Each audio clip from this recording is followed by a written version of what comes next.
Welcome to another episode of Out of the Blank. I'm here with Arthur. Arthur, do you like Arthur or Art? I go by Art. Okay, Art, please, I know about you from like Twitter bio and everything, but for the audience out there listening, if you want to give everyone a little disclaimer about who you are. Sure. So professionally, I teach religious studies at St. Francis University. It's a small private school, Catholic school in central Pennsylvania between Johnstown and Altoona, up in the mountains. My areas of interest, sort of scholastically in terms of what I write about, is religion and sports. I'm currently finishing a book called Bodies in Motion, A Religious History of Sports in America. And I've done a lot of writing on the religious history of sports in the United States. And I also write about something called that scholars refer to as American civil religion, which is the ways in which our political structures and political discourses kind of take on a religious character. So think about the monuments that we have. Think about the debates we're having about origins right now with 1619 Project and all of the reactions that come to that. These are, I like to frame them as civil religious topics insofar as I think that gestures toward the significance of these things in our public discourses and how we kind of develop our identities as Americans, broadly speaking. So those are the kind of the two big things that I sort of write about. Here, I teach courses about the historical person, Francis of Assisi, which has been in the news more lately because of Pope Francis, who took on St. Francis's name. So people have wanted to learn more about him. I also teach a religion and sports course here because we have so many athletes that go to our school. We're actually a Division I school, even though we have less than 2,000 students. So we have 30 to 40% of the people here are in athletics. So I try to teach to that. And I also teach healthcare ethics because that's another big part of our identity here at St. Francis is allied health. So physician assistant, physical therapy, occupational therapy, nursing. Obviously, we have pre-med as well. So I teach courses around that. So those are the kind of professional me, the rest of me. I have a family, 2 kids, wife, and I really enjoy the life that we get to live together here in central Pennsylvania. And, in terms of a hobby, I do distance running. I have for the majority of my adult life. And I'm going to be 48 here in a couple of weeks. And I still like to get out and run everything from a mile to a marathon. You look great for 48. Oh, thank you. Thank you. I mean, with the way technology is going, I don't know if 48 is really old anymore. I think, we look at old now is probably in their late 70s or 80s, but there you go. I'll take that. For bringing it back to the religion aspect of things, and I've talked to ex-cult people and I've kind of wanted to get other perspectives. I've obviously from a religious perspective as well too, because as much as I might poke a little bit fun of it, there's a prime importance of what it does play, which is the belief into things as well too. And it's very interesting how the times have gone where there was 2 things you could never bring up to the dinner table. I'm pretty sure you can guess what those 2 things were: religion and politics. And guess what always gets brought into everybody's Twitter bios and anywhere it can possibly be brought in or even mentioned into the name before you even introduce yourself, and that is politics and religion.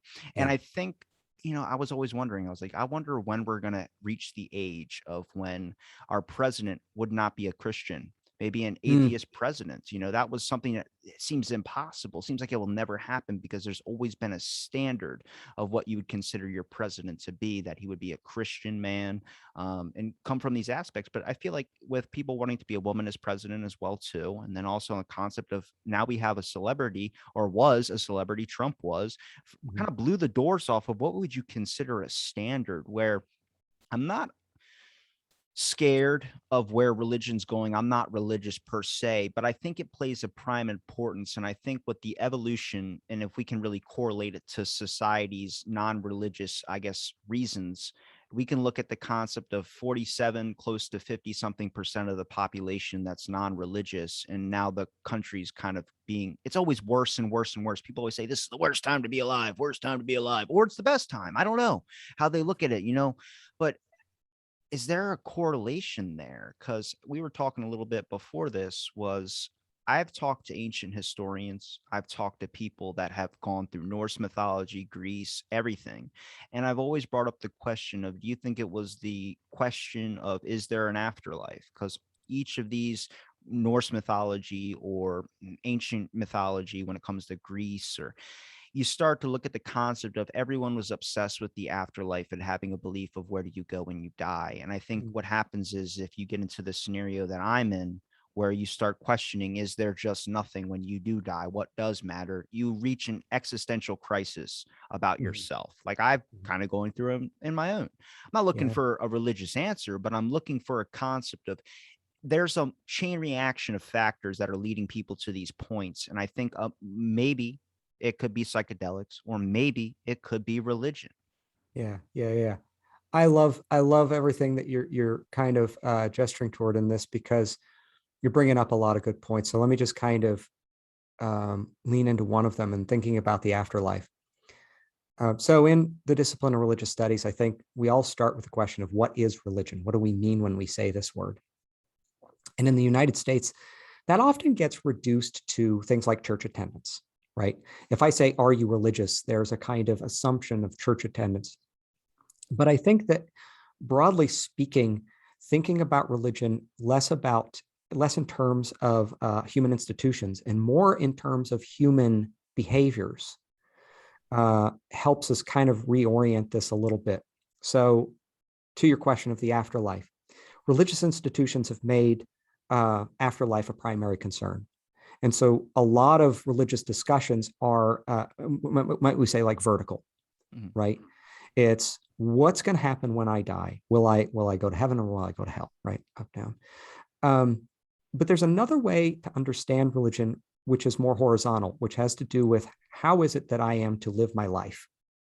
And I think that you're kind of raising this question of existential concern, which is a very common one to raise because we do not do a particularly good job of teaching people how to live a meaningful life. You went to a school, I assume, like a public school or something to that effect, and you took all sorts of classes on algebra and chemistry and these topics that we say this is important, right? But at what point do we have an education on how to make our lives meaningful and valuable? And I think what's interesting is that institutions of religion, I think, emerged to help people along with that, right? That at the end of the day, we as human beings are not particularly good at figuring out how to live our lives on our own. We need help, you know? I think it's why all of the major world religions refer to humanity as children, right? Because all children need help. But we live in an American society that I think um, doesn't like to think of ourselves that way. We like to think of ourselves as independent, as being able to figure it out on our own. But I think it's hard to do that. What do you think? I think it's hard to figure out when you start looking at science. Science starts blowing doors off things that might have Sure. been considered just concept of religion or the concept of belief. I would never take anybody's belief from them. If they want to believe that they're religious, I honestly don't care what you believe in. It's Flying Mhm. Spaghetti Monster. I got my license under that as well too. Yeah. But I mean, I started getting really interested into it a long time ago when I started diving down the realm of parody religions. Now, if you can Okay. consider them parodies or you consider them maybe insults, I don't think that way, because the way that they were able to find deep meaning into something, I realized you can do that in your everyday life, whether you want to blame something or say something was because of God. A lot of people use that as maybe a good thing, or they'll use it as a bad thing. Even people that aren't Mhm. religious, myself, I'll be like, what, does God hate me? He's pointing a microscope down on top of me. It's easier to Yeah. blame something that takes blame off of yourself.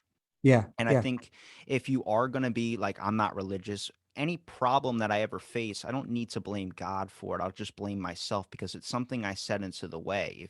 If I'm not going to blame him on the good stuff that happens, then why the Mm. hell would I blame him on the bad? Sure. And you reach these concepts, and it's easier to get someone that's not religious to do a podcast because they'll be open to talk about how bad it is too. But I also try and focus in on these conversations about the good aspect of things too, whether you're doing a sport event or whether Jim Carrey says that one day he's going to make $10 million and then 5 years later he makes $10 million, exactly, where you start Mm. getting to the question of, is there another thing out there that's leading into that? Whether you want to talk about karma or willing something into the universe, sure.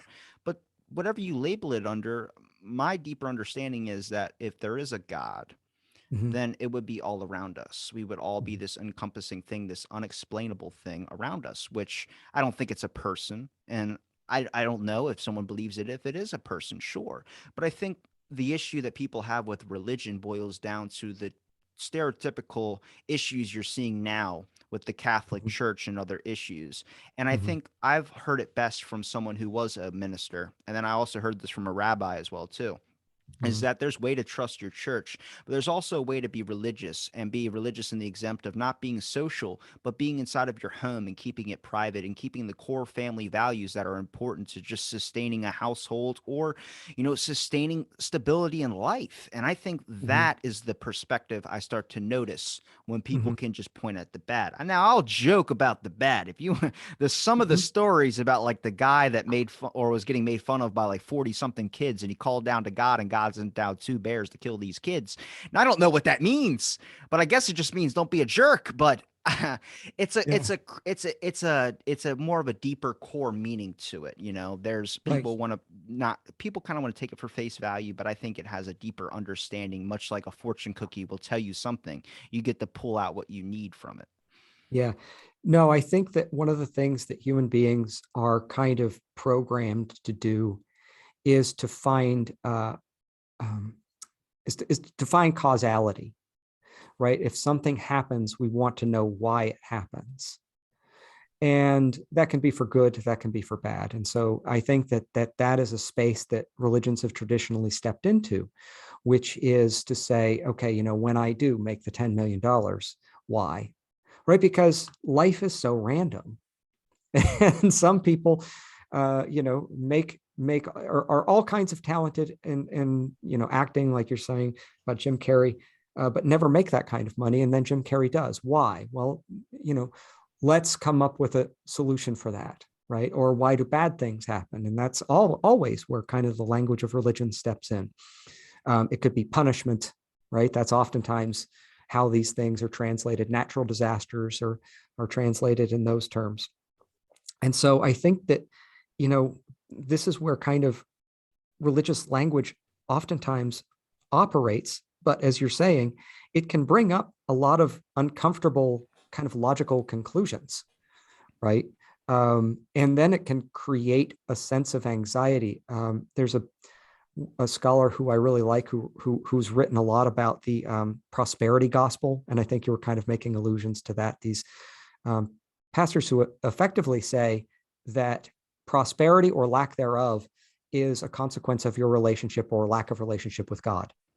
And so you can understand that people who are having a hard time have additional anxiety because they think they're alienated from God because they don't have wealth, and I could see that as being really unproductive from a mental health standpoint, as opposed to an understanding of a God, who is suffering with me, right? Who is kind of engaged in the challenges that I'm dealing with, rather than this kind of judgmental God. The other thing that I think you're raising that I think is interesting, which is the entanglement of politics.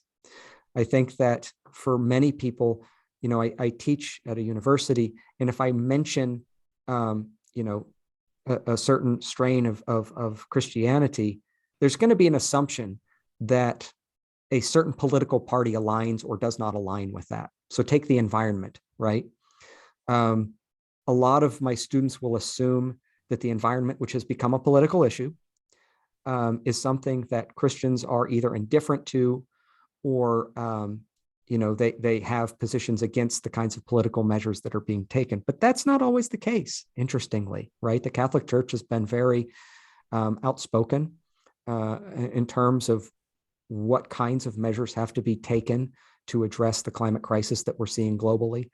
And so, this entanglement with politics, I think, to get back to your point, is something that I notice sours a lot of particularly young people, because they think that, essentially religion should rise above, pun intended, these kinds of concerns, but they don't, right? And we see these two things, kind of caught up. Does that connect at all? Do you I see that? look at if you look at the basic chariot I would say representation. If you see the Spartan on top of the chariot with the two Sure. horses that are pulling it, one of those horses is the government, and one of those horses is religion. And for Hmm. the longest time, these two would never really, well, the government could never encroach on religion. I remember saying this probably around episode 200, so almost 2 years ago, to one of my rabbi guests. And I told him, I was like, it's going to get strange when you see the government start messing with religion. And he Hmm. said that'll never happen. It just doesn't. You show me evidence of that happening. Not even 2 weeks after that episode was posted, it was when that Catholic 14 priests were arrested. I think it was like a little bit over 2 years ago. Were arrested. I sent him that article. The guy blocked me, which I'm okay with. That's how strongly he feels. I was, like I said, I didn't want to come off like I was destroying a religion or anything, Hmm. but I start to understand is that you're seeing the religion or anything to do with religion more and more in bad light in the news today. Now, I don't Hmm. know if that's the amount of media exposure, but I look at it like what we're not seeing is stuff that's going on with the government. You start to Hmm. notice that these are two forces, and instead of one putting their fingers into the other one and the other one doing the same back, it's just one pointing their fingers into the other one and trying to rip open a hole into it, which is weird because I don't know if that's because of the amount of people that are less religious today, but I also Hmm. think that is not helping the scenario because, much like Hmm. I say, you cannot blame something for your issues, much like you'll never give them the good when it does happen. If you do something and something goes your way, you don't ever say God. But you know what does happen? When you're going through pain and you feel Hmm. like you're about to die. I have a Hmm. digestive issue. I remember, I'm not religious, but I remember being on my bathroom floor being like, oh my God, God, if you just save me. I'm not Okay. religious, but Yeah. you Yeah. look Yeah. for help. And who do you look for help Yeah. with? Is this belief that there's something bigger out there. So whether that exists or not, I'm not saying it does. But what I'm Hmm. saying is that wonderment or that look for is something of a door that's shedding a little bit of light in on a scenario you might feel like is just completely dark. And I think Yeah. that's the important aspect, whether it's true or not. That belief is just like Santa Claus. Santa Claus Mm. is important for young kids. You can't Hmm. just tell them when they're young that this doesn't exist. You Hmm. need that wonderment, you need that amazement, you need that speculation. Like, what if? What if? I like that because it's hope. And hope is Hmm. really, really important. Like I was going to say Hmm. a bad word, but hope is really important in some aspects of things. And it seems like in these days and ages, everything just seems dark and grim. And I think that's because there's not a lot of hope out there. You hear Yeah. hope from your politicians. You used to hear hope from your priests. Yeah. Yeah. That's a great point. So I also, one of the courses that I teach here is a course on Mr. Rogers. So if you're Oh, dude! familiar, Oh, please! He's a long debate. That dude's a psycho. I've called it for the past. Oh, what? you're perfect. Because look, man, I don't think he's like a murderer, but I think he might have been a cross dresser, and that's not an issue now. But there's something about him, man. I've called Kevin Spacey, Bill Cosby, all before their allegations. But I've always said for the longest time, Mr. Rogers. There's just something off about that guy. There's something that's not being open. My buddy was like, he's a Green Beret. I'm like, no, that's not true. It's a lie. Yeah, that's not true. But Yeah. there's something about him where I don't think he's necessarily a bad person, but he's hiding something and I don't know what it is. And please, for the love of God, tell me he's got like a secret that no one knows about. No, Damn it. I can say that with as full confidence as anybody can say. And I would say he's been dead for close to 20 years now. If there was anything, it would have come out at this point. There's a whole center in Latrobe that has been collecting, archival. What you see in him is who he was. And that, I can't do it. The same thing people say about Martin Luther King, but nobody knew he was promiscuous with other women, and nobody knew that he smoked cigarettes as well too. And that's been known now if you look it up. But same thing with Mr. Rogers. I feel like he might have something in the basement. I'm not going to deflame the guy. yeah, I never yeah, grew up with him, but yeah, I watched a video like exposing the dark evils of Mr. Rogers, and I was like, oh, here we go. And then I yeah, watched it, and he's praying next to a woman who's dying of like some type of yeah, cancer. I was like, oh, dude, that was not what yeah, I wanted. yeah. No, I think he's the real deal. I really do. And I've spent a lot of time on this, and you're not alone. And for the longest time, I think that was always the assumption, is that that's not who he really is. Um, and I mean, look, I could be wrong. I don't know everything about everything, right? But I've been studying this pretty closely for the past couple of years, and I just think that there are certain people in the world that really are kind of wholehearted in the way that he is. Not perfect, right? Nobody's perfect, but he really did strive to live a life that was as meaningful as he could make it. And it was a habit. I mean, that's the thing about him. Like everything about his life was oriented toward making his life as, affirming and valuable as it could be. He had an incredible self-care routine. He'd wake up every morning, he'd pray for people by name. He would swim. He would weigh himself. He always wanted to weigh himself to be 143 pounds because that's the exact number of letters of I and love and you. Like he was a vegetarian. He didn't smoke. He didn't drink. He slept 8 hours a night. He took naps every day, right? Like this incredible, rigorous routine enabled him to kind of be the person that he was. I just picture So, him. The more you give me this type of information, I just now start picturing slowly the Buffalo Bill clothing coming onto him instead of the sweater. I'm sure he was maybe he was so religious that he felt forced into being this perfect person was. I don't know. yeah. I've seen suppression before. I went to school for chemical dependency, so it's being able to Mhm. root out if someone was addicted to something, and that's why a lot of Mhm. people who are addicted to something end up turning to religion. You need another outlet. With mostly Yeah. it's because you got a problem going on in your life, but the suppression aspect of things, which I notice a lot. I mean, if people want to bring it to the Catholic Church, there's a suppression issue. You can't Mm. be forced by anything. That's why I'm like so not anti-government, but anti just you see people with the mandates, religious exemptions that are coming out and be like, your religious exemption does not work here. And it's like, you can't force people to an aspect of doing something, whether it's under the disguise of protecting other people. You just can't control people. It's never worked throughout history. It's never going to work because it's that suppression. It's that I'm being told, and now you have lost the steering wheel to your own life, which is Mm. what I am. I'm in support. I want people to feel like they're in control of their life at all times, whether they want to believe that Jesus is taking the wheel, pun Mhm. intended, whatever it takes. I want people to understand that you can't be forced into something, which I feel like a lot of people are like this. You see this with politics. Oh, it's the lesser of two evils. I picked Biden or I did this. What about independent, man? There's always another option. They'll never win. How do you know if you don't try? I'm not. Mhm. I'm probably would side more with independent, but I look at it a concept of you boil it down to choices, and then there's no other options. There's always another option. There's always Mhm. another perspective that you're not seeing because it's not given to you or it's being kept from you. I don't know what that is. Much like a kid doesn't know that they can go past their street, they can go down the block if they wanted to because their parents haven't let them do that yet. I'm like, Mhm. you can't put people in a scenario where they have to pick and choose. My buddy, who's he's been at his corporate job for 4 something years now. They're forcing him to get the vaccine. So he's like, I Mhm. have to go look for a new job. And I'm like, Mhm. because he's nervous about it. And I'm like, that's good to be nervous. I'm not anti-vax. I'm not any of that stuff. But I hate Mhm. this one-sided stuff, whether you're for it, you're 100% for it, you're a Karen, Mhm. whatever you want to call it, or you're thinking about microchips. I'm like, what about the people that are just curious and just want to know more and just don't feel comfortable? I'm like, there's always a middle ground on things as Yeah. well, too. But people want to put you into a peg, and I don't like that. Yeah. No, I think that's a great point. I told you I teach healthcare ethics as well, and we do talk about vaccine hesitancy. And there are good reasons that people are vaccine hesitant, and some of this is cultural.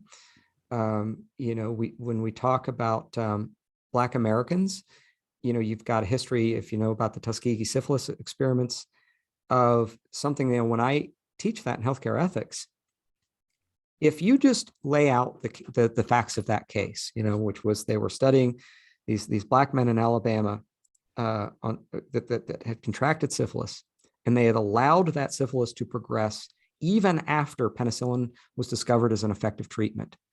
Um, and they did it for decades. If I just told you the facts of the story, you would think I'm telling you, an off the rails conspiracy theory. I've went deep into that as well too. Right. Project Aversion was probably the worst thing I've ever seen, where they would make you change your gender basically all on your sexual orientation. If you were gay and you were a guy, they chop your dick off and then they would you're a female, so now it's normal. They used to do that in Africa. It was some nasty stuff. So this is why I tell people, I'm like, it's why I don't trust the government. at all. I have the Right. Operation Paperclip, everything. Just research that stuff. I'm like, okay, I'm okay to question things now. When they Mhm. look, I told them if I'll get the vaccine if they just tell me it came from that lab. Just fucking right in my arm, put it right in there and whisper it into my ear. But I just look at it like a concept of you Mhm. lied too much.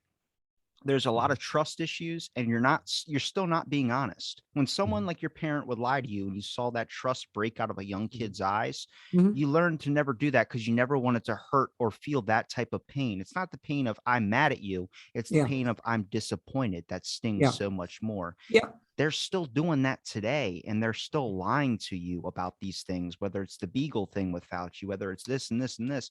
Just be honest about your shit, guys. That's all I want out of anything is just 100% honesty. If you don't know, tell me you don't know. No, and I think that that's an entirely reasonable thing. And, one of the ways that you can assure that you will not convince people to do something is to shame them, right? Shame is not an effective tool for kind of convincing somebody to do something. And so, with vaccine hesitancy, as you're saying, I think that there are a lot of people who have concerns, and when they voice them, they feel like they're being shouted down, right? And it's not unreasonable. And I think that what you're finding in healthcare is that the physicians and the people in medicine who are effective in convincing people to get vaccinated are doing so by listening first, right? Hearing what the concerns are, uh, and then responding in a way that isn't, patronizing, uh, but is obviously factual, um, but also done in a way that elicits trust. One of the things that we learn in caregiving is that people, you can give them all the facts in the world, but if they don't trust you, they're not going to listen to you. The story I always tell is when I was about your age, actually, I had just gotten out of the Marines. And about a year later, I started having seizures.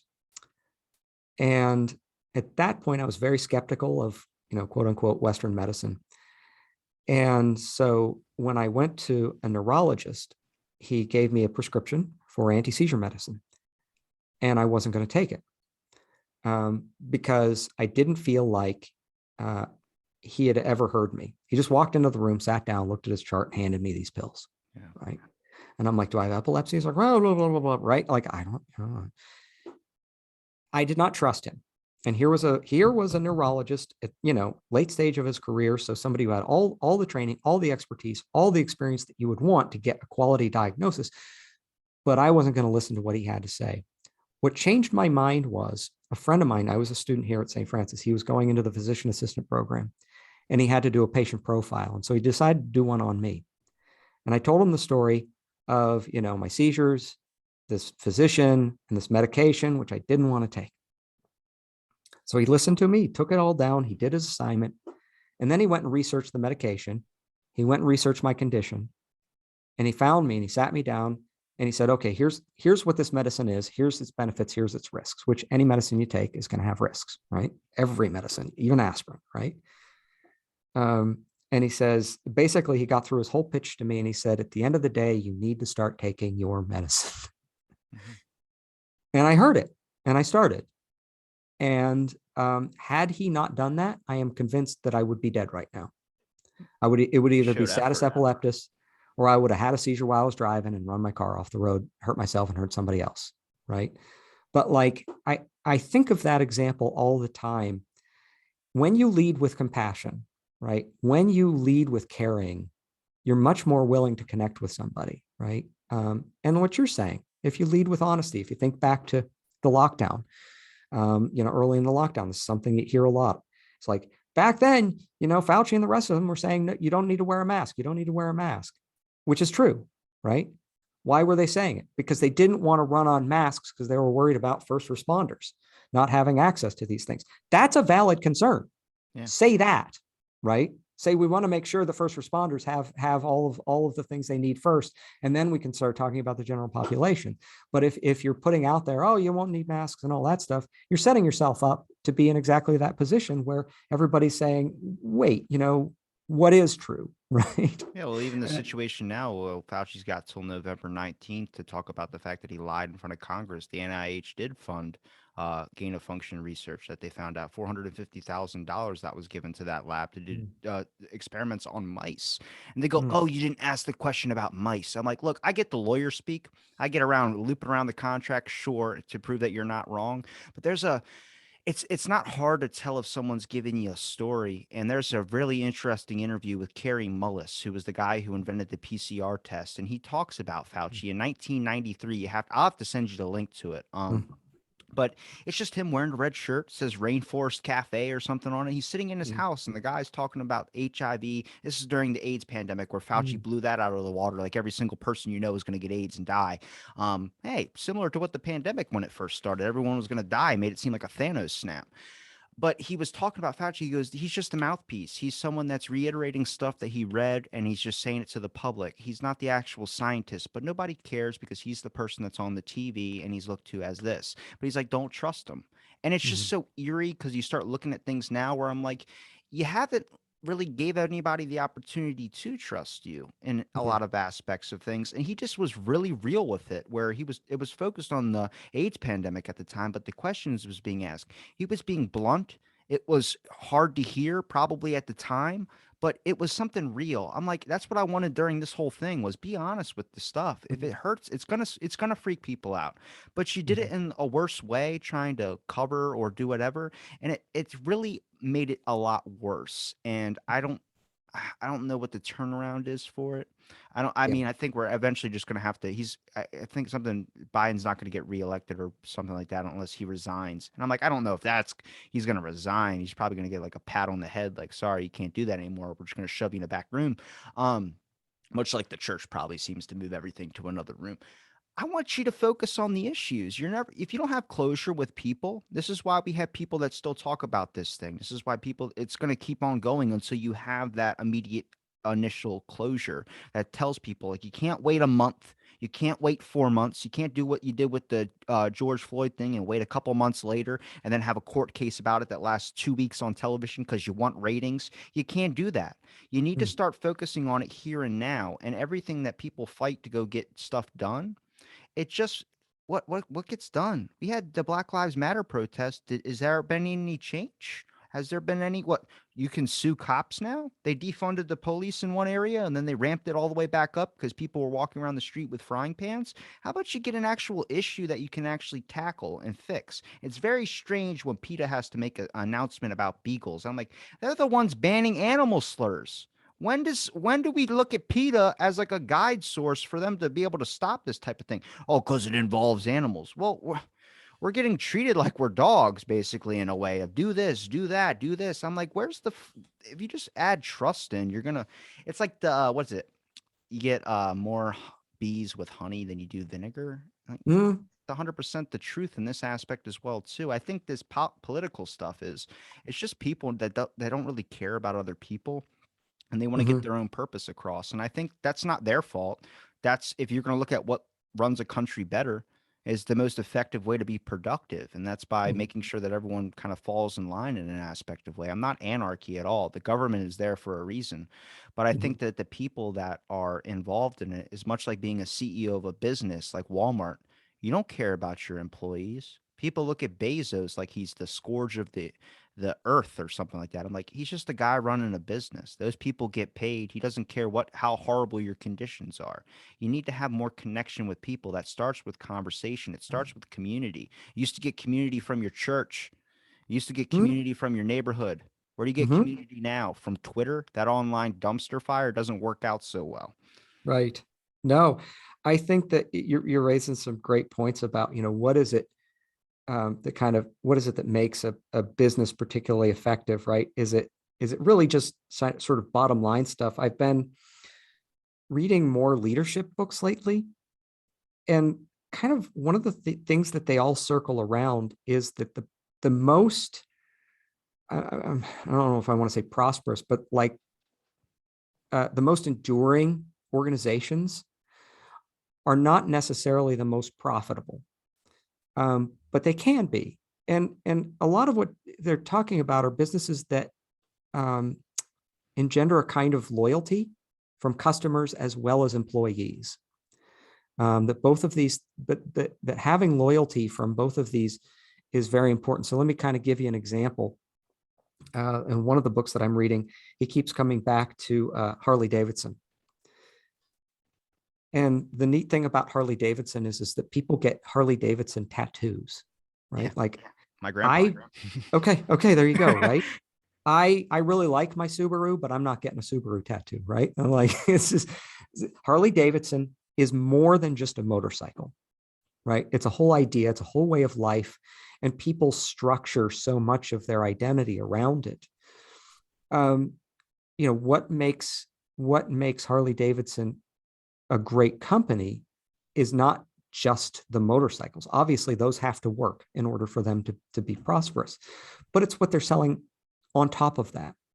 And kind of internally, good organizations also can, inspire some kind of loyalty. So right here in central Pennsylvania, we have a gas station called Sheetz, and people are incredibly loyal to Sheetz. Like I'm one of them, right?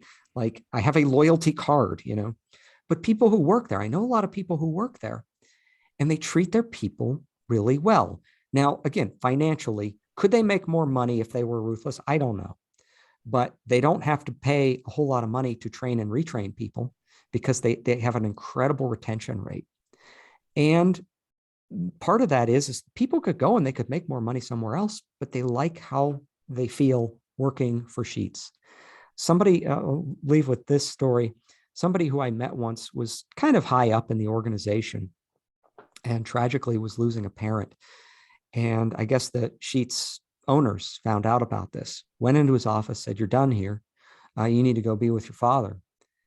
And they gave him a ride out to the airport, and they let him use the Sheetz corporate jet to go visit his dad before his dad died. And that's a place people want to work.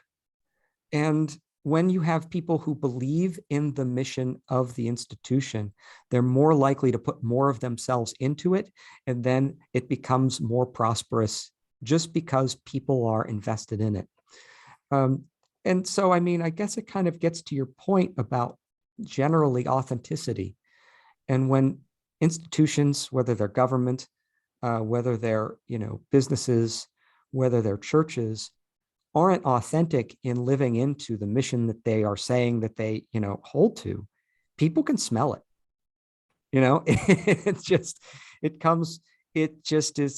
It's as plain as the nose on your face when somebody is in some way hypocritical or phony or not really the person that they purport to be.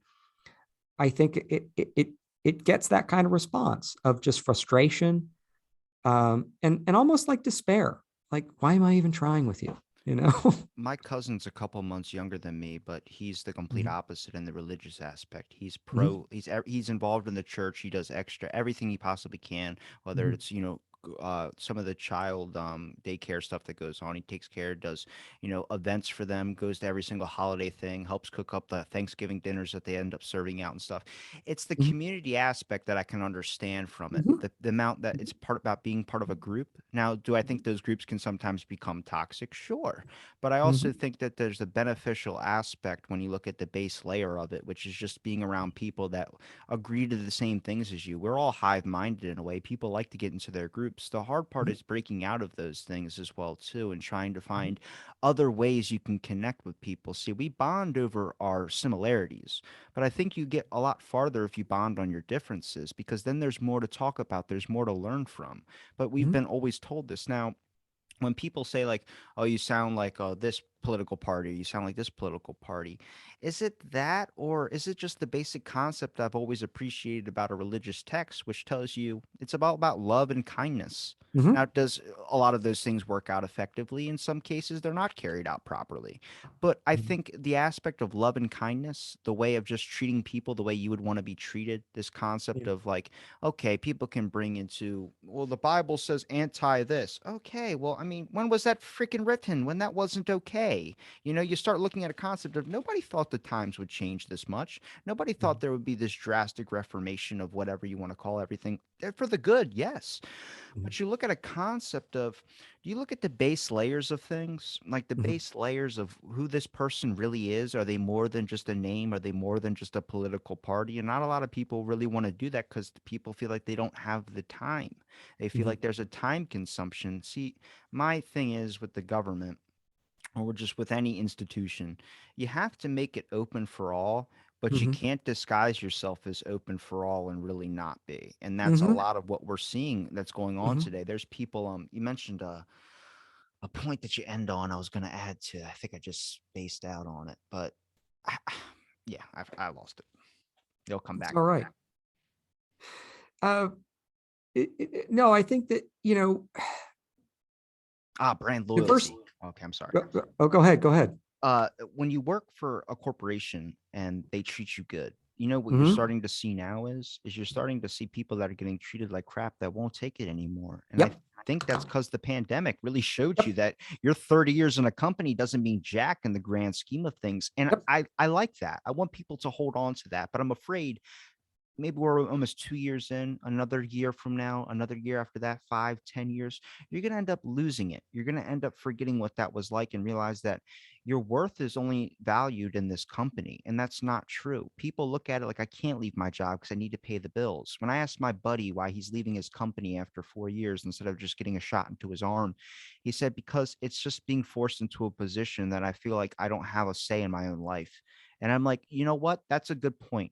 You should never feel like that. And people feel like that every day at their jobs. Mhm. Yeah, a Mhm. business can do that to you because you're their worker and they'll pay you whatever, as long as they're paying you and going by human ethical standards, whatever.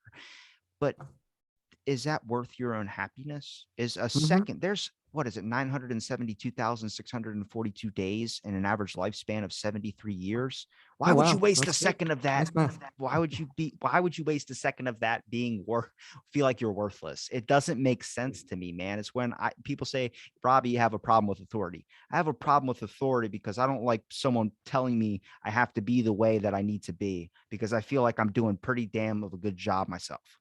There you go. So let me kind of like one of the things I think you're saying that's just spot on is one of the things the pandemic has revealed to me is who is an essential worker. And what are some of the things that we found is that a lot of the people in our labor force who we've taken for granted, we couldn't live without. Think about all of the farm workers, for example. Um, and let me kind of take this back to a kind of Christian practice. One of the Christian practices that always used to um, make me feel a little uneasy was saying grace before a meal. Okay. Like this was, always something that I felt like, I think intuitively, I felt like was performative, right? The person at the front of the table was doing this to sort of bring attention to themselves. And so I've always kind of had a kind of allergy to that. And then somebody explained it to me like this, that if I'm sitting down to a meal, just take a second, just take a second to remind yourself that this didn't have to be here for me, right? The meal I'm having doesn't have to be all on this nice little plate for me to eat so that I can go about my way. All sorts of people and processes are in place to get that food to me. And it's incredibly intricate and also just very widespread. I mean, the tomatoes that we're getting in off seasons are coming from Florida, you know, and people have to pick those by hand. And then those have to be distributed to trucks. And then they have to be sent to these distribution centers and then to our grocery stores and then finally get to us. Like that doesn't have to be the way that it is, but it is the way that it is. So like taking a moment to be grateful for all of the people and processes that have gone into this. And if I don't have the tomato pickers, I don't have any of this. And they're the least paid of anybody in the chain, probably, and so too are the truck drivers and all these other things. And so when we're at a restaurant and there is a waitress, how grateful are we for that person? Right. I think prior to the pandemic, most of us just took that for granted. But now, geez, let's practice gratitude in those settings. And show and at least say thank you, right? And understand that they don't have to be doing this either. And so this just kind of, again, as you're saying, people don't want to enter the labor force now. Well, why would they if they're going to be treated like garbage, They were right? making more money at home anyway. Right. Well, there's that too, but that's not going to last forever, and we all know that. Um, and so, can we come out of this and say to the waitress, say to the truck driver, say to the farm worker, at least recognize that what they're doing is valuable and valued. Um, I don't think that's they're a not making as much money as everybody else. I don't think it's a personal or a people issue. I think it's a systematic issue. The system Okay. is set up in a way to make you this just not really a trash human being, but just it's not set up in a way for you to be a good person 24/7. It beats you, it makes you tired. And when you go home, you don't want to hang out with your kids. You just want to go to bed. And then you wake up and do it the next day. You don't ever recount or de stress or do anything. And then when you have these me days should not exist. You should never have a me day if life wasn't so damn hard. And it's not life. It's the way that this system has been running to make Mhm. it so you're burning out yourself every single day. The pandemic, that first 2 weeks was awesome. Everyone was like, thank God. Hopefully nobody dies or nobody gets sick and we're okay. But we get to stay home and not have to go to work. But then they needed work because that was a big part of their time. Domestic violence went up because people necessarily couldn't be in the household. I can't even be in the house with my family for more than 7 days straight without somebody reaching for a butter knife. You Mhm. start getting to a point where I think a lot of the time that people are acting this way is the same reason why people get road rage. You're Mhm. subconsciously thinking well, you're thinking normally saying, I'm just driving to work and this dude just cut me off. But you're subconsciously on a level 10 because deep down in your brain, you understand that one mistake could end your life and you're not going to be able to go to whatever you're supposed to go to. There was a Mhm. study done on that. I think it was Andrew Huberman, who's a neuroscientist, talked about that. Mhm. You start to realize that the way that going to work, maybe it's not the person at the counter that's pissing you off. Maybe it's Mhm. something other that's going on to your mind. Mhm. See, society is now set in a way to make you fall into a system to be productive.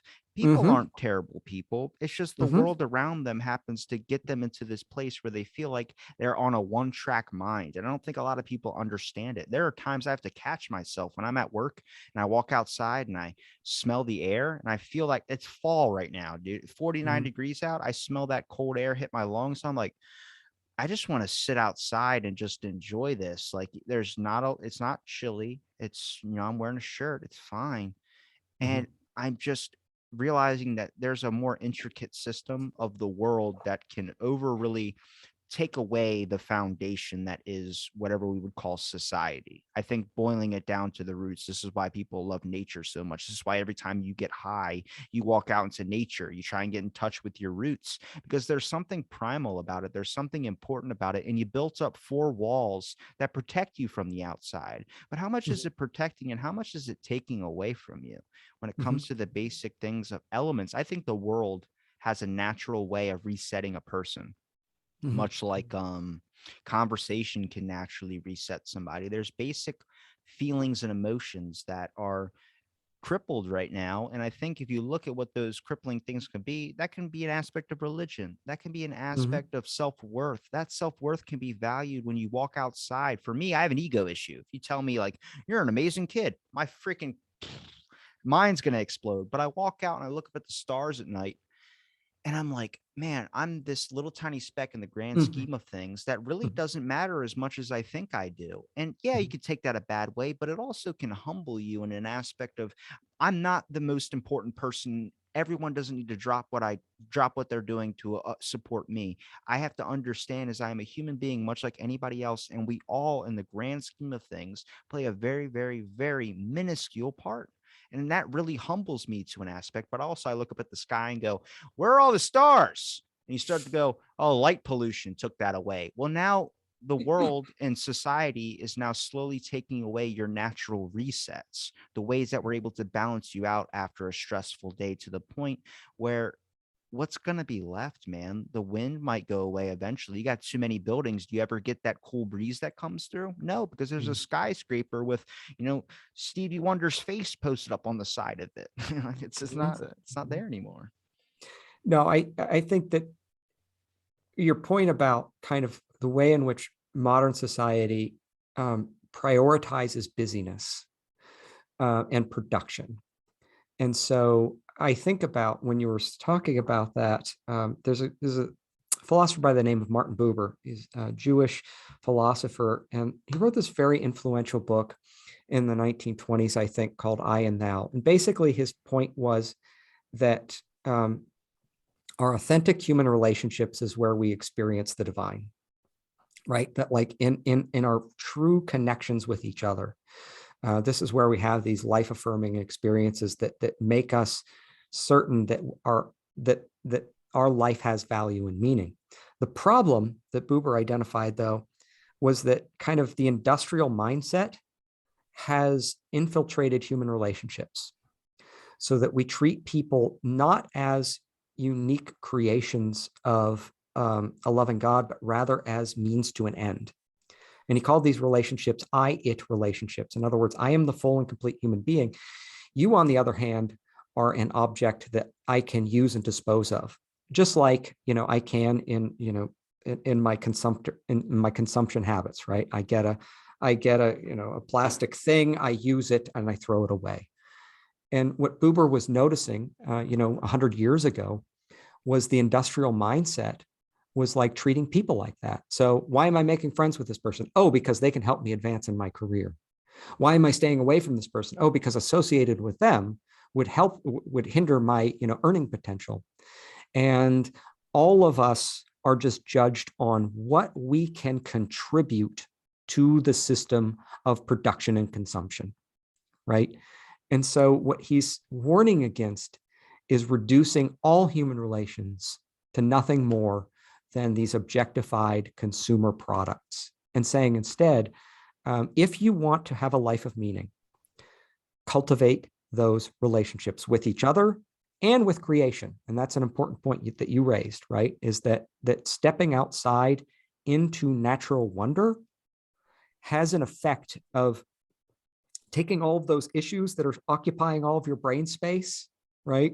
And making you feel like all of these issues are, just so big in my mind. And now I get to feel small. And I think that was a great insight on your part, right? I get to feel small in comparison to the universe. And now those problems also seem infinitesimally small. Having that relationship with creation helps you manage those things. Having, authentic, real relationships where there's no kind of contingency. There's no, okay, I'm friends with this person because, right? It's just the connection is there, and and there's no question. Buber's saying that, pure friendships like that are rare in life. But they are the places where we find like real value. And that's kind of what we're all, looking for, these kinds of assurances that our life is more than just a progression toward an inevitable end. Yeah. That we matter. If I had to ask you, what would be one thing, at least through your career or just your life in general, one thing that you're proud of and one thing that you're looking, I guess, but you can't say kids, can't say family. Take the family part out of it. I understand. Got it. I knew that was going to be your first thing as soon as your eyes lit up. You're like, my children. Yeah. But one thing through your career, what's one thing you really appreciate, and what's one thing that you learned to understand? That's a great question. Something that I have learned to appreciate is balance. And I'm not saying I'm great at it, but I feel like I've done a good job of giving attention to my work life, to my home life, and everything in between, to my personal well-being. And I think that because of that, I've been able to do reasonably well in all of those places. And so balance is something that I work on every day, and something that I'm happy that I've done reasonably well. In terms of things that I've learned, I think one of the things that I've learned is that not everybody loves the things that I love the way that I love them. So as a professor, I almost quit in my first year because I wasn't getting the response that I thought I deserved. And it almost sounds ridiculous in hindsight for me to even say this out loud, but like in my first year, I was like, all I have to do is go in there and bring my infectious personality, and everybody's going to love the discipline of religious studies like I do, right? And that couldn't have been met with a more resounding thud. At the end of the day, people have their own particular interests. And so I had to come to terms with the fact that as a student myself, when I was in the classroom, I was the exception in a religious studies class, in a philosophy class. Like, not everybody was just like, every time a new idea and concept came along that I'm like, oh, this just makes so much sense, right? I was the exception. And I've had many people who are drawn to these topics like I am, but the majority aren't. And so what I had to come to understand was, if I can encourage people to appreciate the things that I am excited about, not necessarily understand at a deep level or practice or be involved in like I am, but just appreciate, then I've done something. And I think this helps when I think about the things that I've learned to appreciate. I appreciate the arts, painting in particular. I love good paintings. I can't paint at all. I can't draw. I can't do stick figures. Have you ever right? tried it?